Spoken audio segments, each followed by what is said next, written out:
আজকে আমি আমার দুপুরের সাদামাটা খাবারটাই আপনাদের সাথে শেয়ার করব। তো এই তো ফার্স্ট অফ অল আমি ভাতটা নিয়ে নিয়েছি, আর সাথে ছিল ফুলকপির পকোড়া।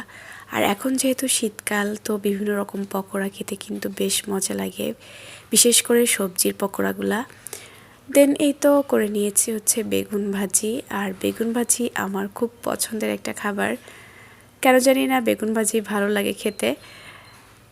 আর দেন সাথে করে নিয়েছিলাম মাছের ঝোল।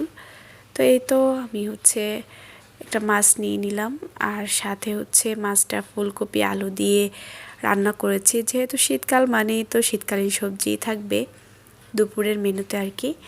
তো এই তো আর নতুন আলু আর ফুলকপি দিয়ে এই ঝোলটা করা ছিল, আর খেতেও বেশ মজাই হয়েছিল, মানে ইয়াম্মি ছিল আর কি। এই তো এটাই ছিল আজকের দুপুরের আমার সাদামাটা খাবারের মেনু। তো কেমন হয়েছে আমার দুপুরের খাবারটা সবাই কিন্তু কমেন্ট করে জানাবেন। আর কে কে শীতকালীন সবজিগুলো দিয়ে মাছ রান্না করে খেতে পছন্দ করেন, সবাই কমেন্ট করে জানাবেন। তো আজকের মতো ভিডিওটা এখানেই শেষ করছি। সবাই ভালো থাকবেন। আল্লাহ হাফেজ।